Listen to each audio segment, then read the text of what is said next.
आज हामी तपाईँ सामु राष्ट्रिय वाणिज्य बैंक लिमिटेड तयारी गर्दै बस्नुभएका सम्पूर्ण विद्यार्थीहरूको माझ 2000 को सहायक प्रशासन सेवा तथा नगद समूहका पदको लागि खुला प्रतियोगितात्मक परीक्षाको पाठ्यक्रम लिएर तपाईँ सामु उपस्थिति भएको छु। यो पाठ्यक्रम योजनालाई निम्न अनुसार 3 चरणमा विभाजित गरिएको छ।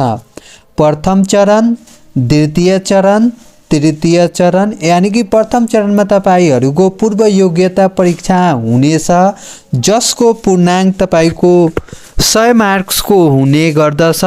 द्वितीय चरणको यानी कि पूर्व योग्यता परीक्षाको पास भइसकेपछि तपाईको द्वितीय चरणमा समावेश गरिनेछ। द्वितीय चरणमा तपाईको लिखित एक्जाम यानी कि रिटेन एक्जामिनेसन हुने गर्दछ।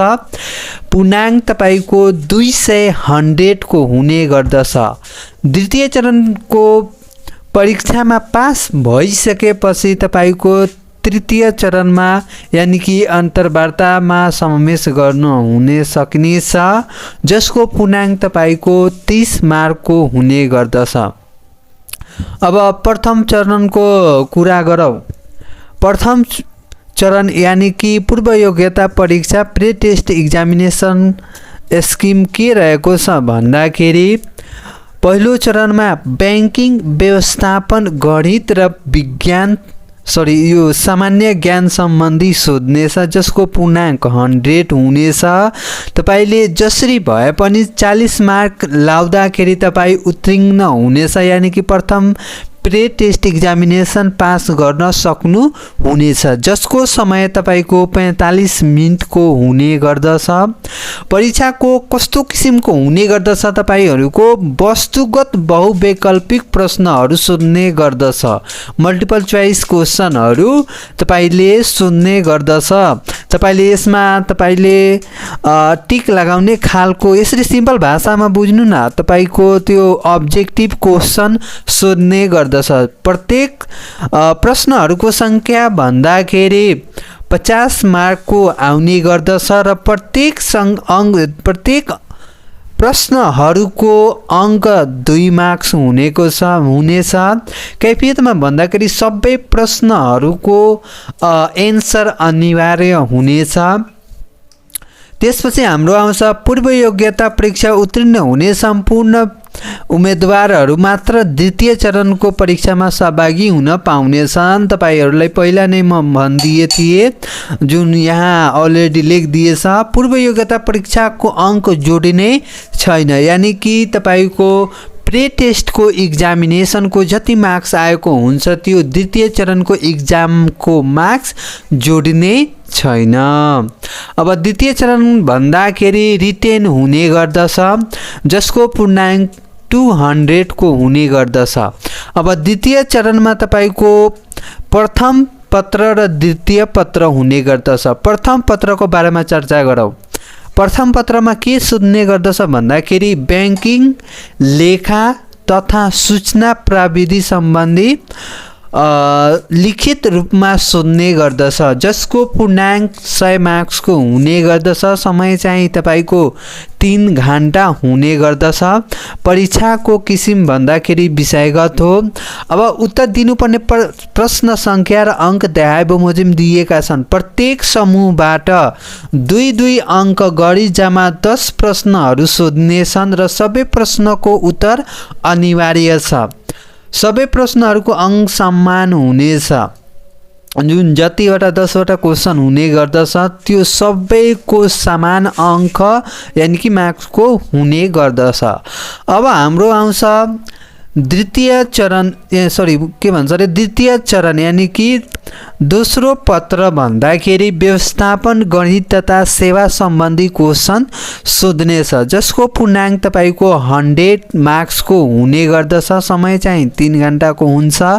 परीक्षाको किसिम यानी कि विषयगत भन्दाखेरि प्रत्येक समूहबाट 2-2 गरी जम्मा 10 प्रश्नहरू सोध्नेछन् र सबै प्रश्नको उत्तर अनिवार्य छ।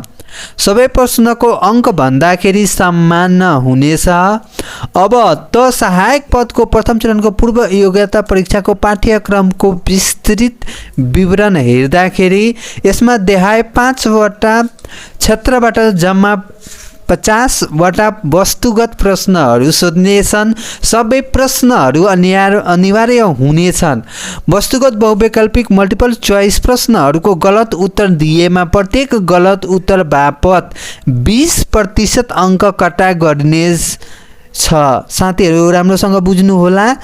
वस्तुगत बहुवैकल्पिक यानी कि मल्टिपल चोइस प्रश्नहरूको उत्तर गलत उत्तर दिएमा प्रत्येक गलत उत्तर बापत 20% कटा गर्ने छ, तर उत्तर नदिएमा त्यस बापत अङ्क दिने छैन र अङ्क काटा पनि गर्ने छैन। दोस्रो पोइन्टमा के भनेको छ, वस्तुगत बहुवैकल्पिक हुने परीक्षामा परीक्षार्थीले उत्तर लेख्दा अङ्ग्रेजी ठुलो अक्षर क्यापिटल लेटर ABCD मा लेख्नु पर्नेछ। सानो अक्षर स्मल लेटर ABCD लेखेको वा अन्य कुनै सङ्केत गरेको भए सबै उत्तर पुस्तिका रद्द हुनेछ। साथीहरू ध्यान दिनु होला। यसमा बहुवैकल्पिक प्रश्नहरू हुने परीक्षामा कुनै प्रकारको क्याल्कुलेटर यानी क्याल्कुलेटर कुनै डिभाइसेस युज प्रयोग गर्न पाइने छैन।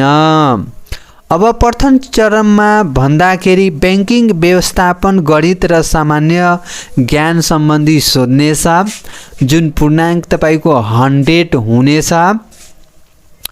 कमा के दिएको छ, ब्याङ्किङ र ऐन नियम सम्बन्धी सोध्ने गर्दछ। 15 वटा क्वेसन हुन्छ। प्रत्येक क्वेसन यो क्वेसनमा भन्दाखेरि तपाईँको 2 वटा क्वेसन हुन्छ। 15 मार्क्सको 30 मार्क्सको सोध्ने गर्दछ। यानी कि कमा ब्याङ्किङ र ऐन नियमको 30 मार्क्सको हुनेछ। ब्याङ्किङ विकास र नेपालमा हालको ब्याङ्किङ अवस्था सम्बन्धी सोध्नेछ।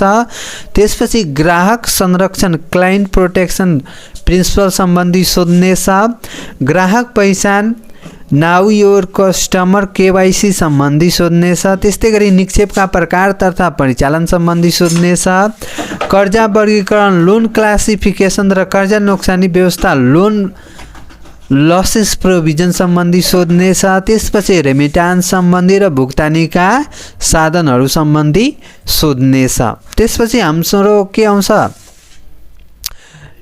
त्यसै क्रममा अर्को के आउँछ, के भन्छ अरे सेयर डिभेन्चर र ऋणपत्र वाणिज्य ब्याङ्कहरूको काम कर्तव्य र अधिकार सम्बन्धी क्वेसन सोध्नेछ।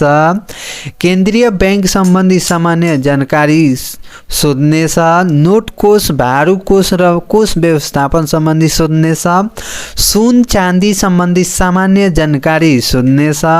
नेपाल राष्ट्र ब्याङ्क ऐन 2058 सम्बन्धी तपाईँको अब्जेक्टिभ क्वेसन सोध्नेछ। त्यस्तै गरी ब्याङ्क तथा वित्तीय संस्था सम्बन्धी ऐन 2073 ब्याङ्क तथा फाइनेन्सियल इन्स्टिट्युसन्स एक्ट 2073 अनुसार सोध्नेछ।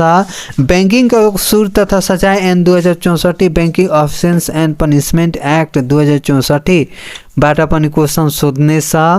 त्यसपछि सम्पत्ति शुद्धिकरण मनी लन्ड्रिङ निवारण ऐन 2064 एन्टी मनी लन्ड्रिङ एक्ट 2064 सम्बन्धी सोध्नेछ। खमा आउँछ तपाईँको व्यवस्थापन र लेखा सम्बन्धी, जुन देहाय बमोजिम उल्लेख गरिएको छ। 10 मार्कको यसबाट 2 वटा क्वेसन सोध्नेछ। 20 मार्क्सको आउने गर्दछ साथीहरू। पहिलो के आउँछ, व्यवस्थापन यानी कि मानव संसाधन व्यवस्थापन ह्युमन रिसोर्सेस म्यानेजमेन्ट। दोस्रोमा आउँछ भाडा छनौट र तालिम। तेस्रोमा उत्प्रेरणा र कार्य सम्पादन मूल्याङ्कन। चौथोमा आउँछ तपाईँको संस्थागत सुशासन सम्बन्धी।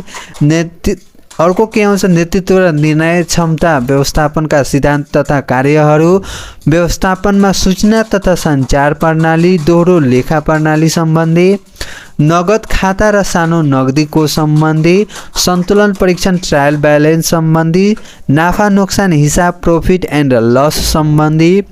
बसलात सम्बन्धी सोध्ने गर्दछ। तपाईँको गणित सम्बन्धी 10 मार्क यानी कि 2 वटा क्वेसन आउने गर्दछ। 10 मार्क्सको हुनेछ, जुन देहाय शीर्षकहरूबाट सोध्ने गर्दछ। पहिलो साधारण ब्याज, दोस्रो प्रतिशत, तेस्रो अनुपात र समानुपात, चौथो एकीक नियम, पाँचौँ औसत, छ नाफा नोक्सान, सातौँ लसब, आठमा भिन्न र दशमलव सम्बन्धी र नौ घाताङ्क सम्बन्धी सोध्नेछ।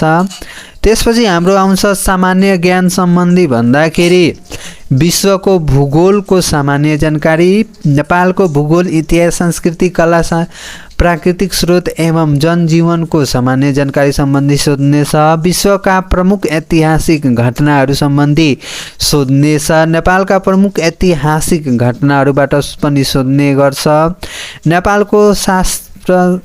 नेपालको शासकीय स्वरूप, सङ्घ प्रदेश र स्थानीय तह सम्बन्धी सोध्नेछ। प्रमुख राष्ट्रिय तथा अन्तर्राष्ट्रिय संस्थाहरूको साधारण ज्ञान सम्बन्धी पनि सोध्ने गर्छ। विभिन्न प्रकारका विनियमन अधिकार पत्रहरूबाट पनि सोध्ने गर्दछ। नेपालको संविधान भाग 1, 2, 3 र अनुसूचीहरूबाट सोध्ने गर्छ। नेपालका माइक्रो इकोनोमिक सूचकहरू GDP, GNP, GDI, per capital income, PBO यानि कि payments of balance, price index, public डेब्टबाट सोध्नेछ। राष्ट्रिय तथा अन्तर्राष्ट्रिय खेलकुद तथा पुरस्कार, नवीनतमका गतिविधि एवं घटनाक्रम सम्बन्धी सामान्य जानकारी सोध्नेछ। त्यसपछि हाम्रो आउँछ कम्प्युटर सम्बन्धी। कम्प्युटरमा तपाईँको अब्जेक्टिभ 5वटा क्वेसन सोध्नेछ जुन 2-2 मार्क्सको हुने गर्दछ। Computer concept, history and type, computer operating system, does, Unix रहेको छ। कम्प्युटर अपरेसन सम्बन्धी, अफिस सिस्टम सम्बन्धी, इन्टरनेट, इन्ट्रानेट र एक्सट्रानेट एन्ड इमेल सम्बन्धी सोध्नेछ। अब तपाईँको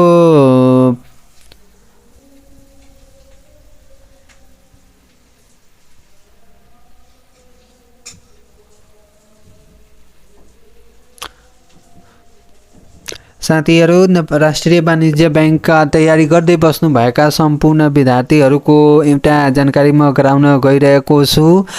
सधैँ तपाईँहरूको माझ साँझ 6:30 बजे नयाँ भिडियो लिएर तपाईँ सामु उपस्थिति हुनुहुनेछु।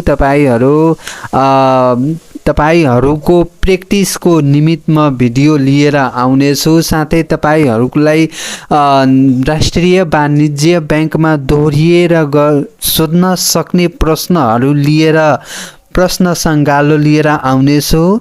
आजको लागि यतिकै। हस्त, धन्यवाद।